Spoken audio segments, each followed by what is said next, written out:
வணக்கம். அயோத்தியில் ஸ்ரீ பாலராமரின் கோயில் பிராண பிரதிஷ்டை 2024 ஜனவரி 22ஆம் தேதி நடத்தப்பட்டன.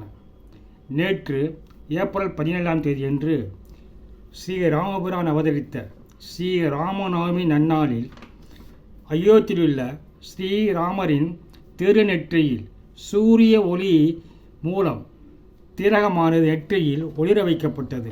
இந்த முக்கிய நிகழ்வானது 496 ஆண்டுகளுக்கு பிறகு ராமரின் நெற்றியில் முதலாக இந்த சூரிய திலகம் ஒளிர வைக்கப்பட்டது.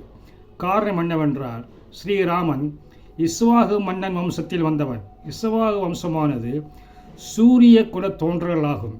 எனவே சூரிய குல தோன்றலான ஸ்ரீராமரின் திருநெற்றியில் ராமநவமி நன்னாளில் இந்த சூரிய ஒளியானது விஞ்ஞானிகள் உதவியுடன் அவர்கள் தொழில்நுட்பத்துடன் ஸ்ரீ ராமபிரானின் நெற்றியில் சூரிய ஒளி குவிக்கப்பட்டு திலகமானது 3 நிமிடங்கள் ஒளிர வைக்கப்பட்டது. நேற்று இந்த நிகழ்வு சரியாக மதியம் 12 மணி 1 நிமிடம் அளவில் துவங்கி 5.8 சென்டிமீட்டர் அகலத்திற்கு 3 நிமிடங்கள் இந்த திலகம் ஸ்ரீ ராமரின் நெற்றியில் ஒளிர்ந்தது.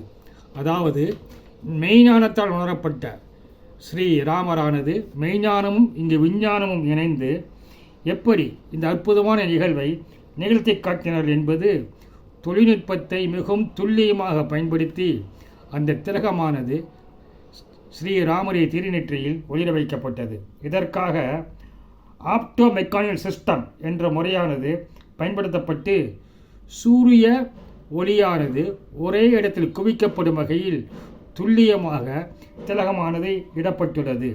இதற்காக ரூர்கேலாவில் உள்ள CBRI central building research India மற்றும் CSIR central scientific and industrial research மற்றும் ரூர்கேலா IIT அவர்களுடன் இன்ஸ்டிடியூட் ஆஃப் ஆஸ்ட்ரோ பிசிக்ஸ் விஞ்ஞானிகள் இணைந்து இதை செயல்படுத்திவிட்டனர். அதாவது சூரிய ஒளியிலிருந்து நேரடியாக ஒளியை ஸ்ரீ ராமரை திருநெற்றியில் பாய்ச்சினால் அதனால் வருகின்ற போட்டான் மூலமாக பாதிப்பு ஏற்படலாம் என்பதற்காக அந்த ஒளியை ஃபில்டர் செய்யப்பட்டன. அதற்காக பிளாக் பவுடர் பூசப்பட்ட ஒரு குழாயில் இன்ஃப்ராரெட் ரெட் ஃபில்டர் மூலம் சூரிய ஒளி பெறப்பட்டு அந்த போட்டான்கள் ஃபில்டர் செய்யப்பட்டு அந்த ஒளியானது மிகவும் நவீனமான 4 லென்சன் மூலமாக மற்றும் 4 கண்ணாடிகள் மூலமாக பிளாக் பவுடர் பூசப்பட்ட குழாய் மூலம் சூரிய ஒளி அனுப்பி வைத்தனர். இந்த சூரிய ஒளியானது ஸ்ரீ ராமரின் 3வது தளத்தில் இருந்து ஒவ்வொரு தளமாக வந்து ஸ்ரீ ராமபிரானின் நெற்றியில் துல்லியமாக குவிக்கப்பட்டது. இது குறிப்பிடத்தக்க விஷயம் என்னவென்றால், இதில் பேட்டரிகள் மற்றும் எலக்ட்ரானிக் கருவிகள் பயன்படுத்தப்படவில்லை.